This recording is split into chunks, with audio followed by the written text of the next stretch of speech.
ഈ മുന്നണി മര്യാദ സി പി എമ്മിൻ്റെ വലിയേട്ടൻ നയം സി പി എമ്മിന് ഏകപക്ഷീയമായിട്ട് ഇപ്പോൾ കിട്ടിയിട്ടുള്ള സീറ്റുകൾ നേരത്തെ പറഞ്ഞല്ലോ, ആ സീറ്റുകളുടെ എണ്ണം സത്യത്തിൽ ഇപ്പോൾ സി പി ഐക്ക് പോലും ഇന്ന് കേരളത്തിൽ ഭരണത്തിനെതിരെയോ അല്ലെങ്കിൽ സർക്കാരിൻ്റെ തെറ്റായ നയങ്ങൾക്കെതിരെയോ പ്രതികരിക്കാൻ സാധിക്കാത്തൊരു സാഹചര്യമുണ്ട്. നിങ്ങൾക്കറിയാം, ഇതിനു മുമ്പുള്ള സർക്കാരുകളിലൊക്കെ ഇ എം എസ് മുതൽ ഇങ്ങോട്ട് നോക്കിക്കഴിഞ്ഞാൽ നായനാരുടെ മന്ത്രിസഭ, ഇനി വി എസ് അച്യുതാനന്ദൻ മന്ത്രിസഭ ഒക്കെയും കൃത്യമായിട്ട് നയപരമായ വിഷയങ്ങളിൽ കൃത്യമായി ഇടപെട്ടിരുന്ന പ്രസ്ഥാനമാണ് സി പി ഐ. അതുകൊണ്ട് തന്നെ ഒരു യഥാർത്ഥ ഒരു കമ്മ്യൂണിസ്റ്റ് പാർട്ടി എന്ന രീതിയിൽ പൊതുസമൂഹം കണ്ടിരുന്ന ചില കാര്യങ്ങളിലൊക്കെ ഇപ്പോൾ സി പി എം അവരുടെ അപ്രമാദിത്വം പുലർത്തുമ്പോഴും ചില കാര്യങ്ങളൊക്കെ തെറ്റ് തിരുത്താൻ സി പി ഐക്കാർ അല്ലെങ്കിൽ സി പി ഐയുടെ നേതാക്കന്മാർ ഇറങ്ങി തിരിക്കാറുണ്ട്.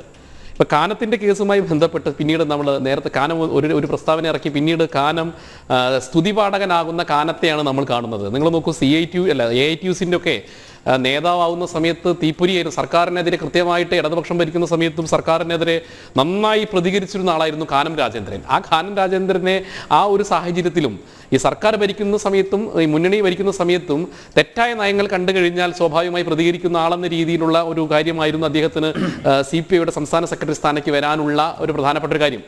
എന്നാൽ പിന്നീട് നമ്മൾ കാണുന്നത് അദ്ദേഹം നിശബ്ദനാകുന്ന കാഴ്ചയാണ്. അത് ഈ നേരത്തെ പറഞ്ഞ പോലെ AKG സെന്ററിലേക്ക് വിളിച്ച് ഭീഷണിപ്പെടുത്തുന്നു, വേണമെങ്കിൽ നിങ്ങൾക്ക് ഞങ്ങളുടെ കൂടെ നിൽക്കാം. അതോടൊപ്പം തന്നെ ഇവർ ഈ മുന്നണികളെ പേടിപ്പിക്കാൻ മറ്റൊരു കാര്യം കൂടി ചെയ്യുന്നുണ്ട്. ഇടയ്ക്കിടയ്ക്ക് ഇവർ മുസ്ലിം ലീഗിനെ വിളിക്കുന്നുണ്ട്. അതിപ്പോൾ നോക്കൂ, ഇപ്പോൾ NCPയെ പോലെയുള്ള അല്ലെങ്കിൽ കാരണം ശശീന്ദ്രനൊക്കെ ഒരു കാലഘട്ടം മുതൽ തന്നെ ഇടതുപക്ഷത്തിൻ്റെ കൂടെ നിൽക്കുന്ന ഒരാളാണ്. നമുക്കറിയാം CPM ചരിത്രവും ശശീന്ദ്രൻ്റെ ചരിത്രമൊക്കെ. അദ്ദേഹം ഒറ്റയ്ക്ക് നിന്ന് ഒരു ഭാഗമായി നിന്നതുകൊണ്ട് തന്നെ അദ്ദേഹത്തിന് ഇപ്പോൾ മന്ത്രിസ്ഥാനം പിണറായി വിശ്വസ്തനാണ്, വളരെയധികം വിശ്വസ്തനാണ്. അതുകൊണ്ട് തന്നെയാണ് കഴിഞ്ഞ മന്ത്രിസഭയിൽ ഈ മന്ത്രിസഭയിൽ അംഗമായിരുന്ന ഒരാളെ വീണ്ടും ആക്കുന്നത്. അപ്പോൾ സ്വാഭാവികമായിട്ട് അതേ സമയത്ത് തന്നെ ഈ മുന്നണികളെ പേടിപ്പിക്കാൻ CPI അധികം ഭയപ്പെടുത്താൻ വേണ്ടി മുസ്ലിം ലീഗിനെ ഏത് സമയം എത്ര തവണയാണ് യാതൊരുവിധ നാണവും മാനവും ഇല്ലാതെ ഇവർ മുസ്ലിം ലീഗ് പോലൊരു കക്ഷിയെ നോക്കൂ, MV ഗോവിന്ദൻ വിളിക്കുന്നു, മരുമോൻ റിയാസ് വിളിക്കുന്നു, ഷംസീർ വിളിക്കുന്നു. എന്തൊരു സ്നേഹമാണ് നിങ്ങൾ നോക്കും മുസ്ലിം ലീഗിനോട് ഇവർക്ക്. അപ്പോൾ സ്വാഭാവികമായിട്ട് ഈ CPM മുന്നണിയിലെ ഈ വലിയേട്ടൻ മനോഭാവവും ധാർഷ്ട്യവും ഘടകകക്ഷികളോടുള്ള സമീപനമൊക്കെ നമുക്കറിയാം. സ്വാഭാവികമായിട്ട് അവർക്ക് കിട്ടിയിട്ടുള്ള സീറ്റ് തന്നെയാണ് അതിൻ്റെ പ്രധാനപ്പെട്ട ഒരു ഘടകം. ഇനി CPI പോയാലും ഞങ്ങളുടെ കൂടെ ലീഗ് വരാനുണ്ട് എന്നുള്ള ഒരു സന്ദേശം കൂടി ഇടയ്ക്കിടയ്ക്ക് നൽകുന്നുണ്ട്. ഇനി എന്നാണാവോ ലീഗ് ഇടതുപക്ഷത്തിൻ്റെ ഭാഗമാകുക എന്ന് നമുക്കറിയില്ല, രാഷ്ട്രീയത്തിൽ പ്രവചിക്കാൻ വയ്യ. കാരണം കോൺഗ്രസിന് ഇനി ഒരു ഭരണത്തിനുള്ളൊരു സാധ്യത വളരെ വിരളമാണ്. ഭരണമോ അധികാരവും ഇല്ലാതെ മുസ്ലിം ലീഗ് പോലെയുള്ള ഒരു മുന്നണിക്ക് കേരളത്തിൽ നിലനിൽക്കുക എന്ന് പറയുന്നത് കച്ചവടക്കാരായിട്ടുള്ള മുസ്ലിം ലീഗുകാരെ സംബന്ധിച്ചിടത്തോളം വലിയൊരു പ്രശ്നമാണ്. അപ്പോൾ സ്വാഭാവികമായിട്ട് ഇന്നല്ലെങ്കിൽ നാളെ ഈ ഇടതു മുന്നണിയുടെ ഭാഗമായി മുസ്ലിം ലീഗ് വരുമ്പോൾ NCP അടക്കമുള്ള ആളുകളെ അല്ലെങ്കിൽ CPI അടക്കമുള്ള ആളുകളെ പടിയടച്ച് CPM പിണ്ടം വയ്ക്കുമെന്നുള്ള കാര്യത്തിൽ യാതൊരു സംശയവുമില്ല. ഇവിടെ യാതൊരു മുന്നണി മര്യാദയും കാണിക്കുന്നില്ല, എന്തും പറയാമെന്ന രീതിയിൽ. അതുകൊണ്ടാണല്ലോ ഇപ്പോൾ നോക്കൂ, ഈ സജി ചെറിയാൻ്റെ ഈ വൈനും കേക്കും പരാമർശം സത്യത്തിൽ ഈ ക്രൈസ്തവ സമൂഹത്തിനുണ്ടാക്കിയിട്ടുള്ള വേദനയും വിഷമവും വളരെ വലുതാണ്. കാരണം എന്തിൻ്റെ അടിസ്ഥാനത്തിലാണ് ഇവർ ഇത്തരം പരാമർശം നടത്തുന്നത്? ആദരണീയനായിട്ടുള്ള പ്രധാനമന്ത്രി ഈ രാജ്യത്തിലെ ക്രൈസ്തവ സമൂഹത്തിനും സഭയ്ക്കും ഈ രാജ്യത്തിനും അവർ നൽകിയിട്ടുള്ള നേട്ടങ്ങൾ, അവർ നൽകിയ സംഭാവനകളെക്കുറിച്ച് അവരെ പ്രകീർത്തിക്കാൻ വേണ്ടി, അവരെ അഭിനന്ദിക്കാൻ വേണ്ടിയിട്ട് ഇന്ത്യയുടെ പ്രധാനമന്ത്രിയാണ് വിളിക്കുന്നത്.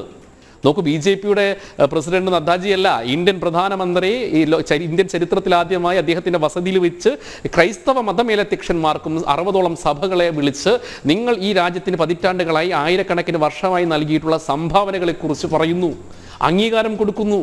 അതിനാണ് വിളിക്കുന്നത്. അല്ല രാഷ്ട്രീയം പറയും നിങ്ങളെല്ലാവരും BJPക്ക് വോട്ട് ചെയ്യണം എന്ന് പറയാനല്ല, സഭ നൽകിയിട്ടുള്ള ഈ രാജ്യത്തിന് നൽകിയിട്ടുള്ള പുരോഗതിയെക്കുറിച്ച് പറയാനാണ് വിളിക്കുന്നത്.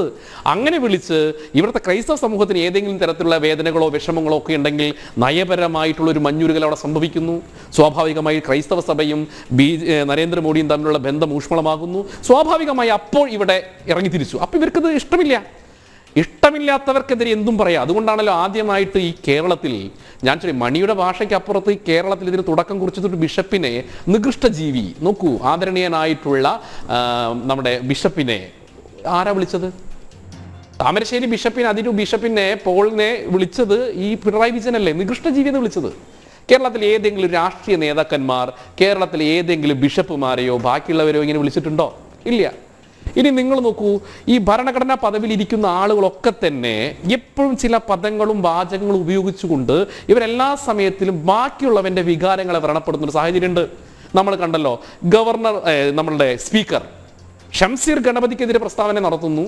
ഇവിടെ സജി ചെറിയാൻ പള്ളിയിലച്ചന്മാർക്കെതിരെ പ്രസ്താവന, നമ്മുടെ ശരിയല്ല, അതിനെ ഒരു പ്രസ്താവനയെ വെറും ലഘൂകരിക്കണ്ട. ഈ പള്ളിയിലച്ചന്മാർ ബിഷപ്പുമാർ എന്ന് പറയുന്നത് ഒരു അപ്പവും വൈനും കണ്ടു കഴിഞ്ഞാൽ BJPയുടെ കൂടെ പോകുന്ന ആളുകളാണോ?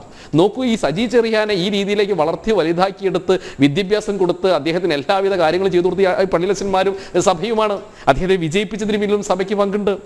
അപ്പൊ സ്വാഭാവികമായിട്ട് ഇവർക്കൊരു ധാരണയുണ്ട്, തങ്ങൾക്ക് ഇഷ്ടമില്ലാത്ത ആളുകളെ വാക്കുകൾ ഉപയോഗിച്ച്, അത് നിയമസഭയിലായിക്കോട്ടെ. നിങ്ങൾ നോക്കൂ, അതുകൊണ്ടല്ലോ ഈ പിണറായി വിജയനാണല്ലോ MV രാഘവൻ ഈ CPM വിട്ടുവന്ന് അദ്ദേഹം വീണ്ടും നിയമസഭയിലേക്ക് തിരഞ്ഞെടുക്കപ്പെട്ടപ്പോൾ അദ്ദേഹത്തെ കായികപരമായിട്ടാണ് നിയമസഭയിൽ അദ്ദേഹം നേരിട്ടത്. കായികപരമായിട്ട് അന്ന് ഉടുമുണ്ടണിഞ്ഞ് വസ്ത്രമണിഞ്ഞ് വന്നിരുന്ന MVR നദി നമ്മൾ കണ്ടിട്ടുണ്ട്. അത് പറയുമ്പോൾ നോക്കുമ്പോൾ സമയത്ത് ഈ പിണറായി വിജയന്റെ ഗുരുനാഥനാണ് MV രാഘവൻ. അപ്പം നമുക്കറിയോ ഈ പ്രത്യയശാസ്ത്രം, ഞാൻ പറയുന്നു ഇതൊരു പ്രത്യയശാസ്ത്രത്തിൻ്റെ പ്രശ്നമാണ്. തങ്ങൾക്ക് ഇഷ്ടമില്ലാത്തവരെ ഏത് രീതിയിലും ഇല്ലാതാക്കുക എന്ന് പറയുന്ന കമ്മ്യൂണിസ്റ്റ് പ്രത്യയശാസ്ത്രം ഇവിടെ പിന്നെ പ്രത്യേകിച്ച് ഈ കേരളം പോലുള്ള സ്ഥലത്ത് ബാക്കിയുള്ള ആളുകൾക്കൊക്കെ ഇപ്പം നോക്കൂ, CPM ഉണ്ട്, CPI ഉണ്ട്, BJP ഉണ്ട്, കോൺഗ്രസ് ഉണ്ട്, മുസ്ലിം ലീഗ് ഉണ്ട്, മുഖ്യധാര പാർട്ടികളൊക്കെ ഉണ്ട്.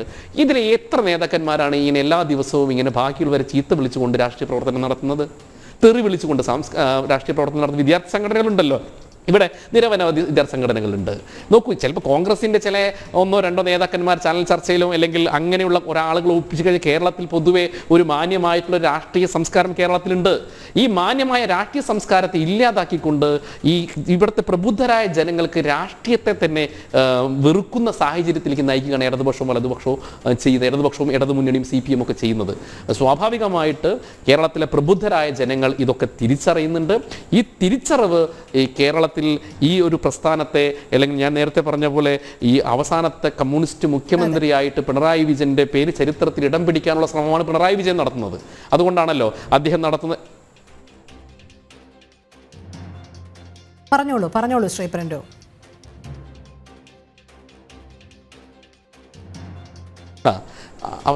സ്വാഭാവികമായിട്ട്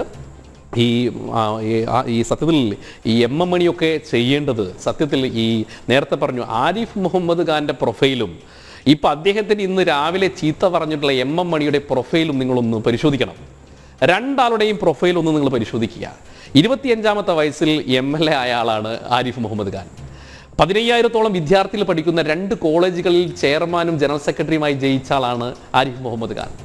അദ്ദേഹം 2 തവണ കേന്ദ്രമന്ത്രിയായിരുന്ന ആൾ. അപ്പോൾ നേരെ സുരേഷ് ബാബു സാറ് പറഞ്ഞാൽ അദ്ദേഹത്തിൻ്റെ പ്രസംഗങ്ങൾ ഞാൻ ആ പ്രസംഗമൊക്കെ തർജ്ജമ ചെയ്തിട്ടുണ്ട്. നോക്കൂ, ഇന്ത്യയിൽ തന്നെ ഇസ്ലാമിൻ്റെ നിയമങ്ങൾ സംബന്ധിച്ച് ഇന്ത്യയിൽ തന്നെ ഏറ്റവും അധികം വിറ്റഴിക്കപ്പെടുന്ന ബുക്ക് എഴുതിയത് ഈ ആരിഫ് മുഹമ്മദ് ഖാനാണ്.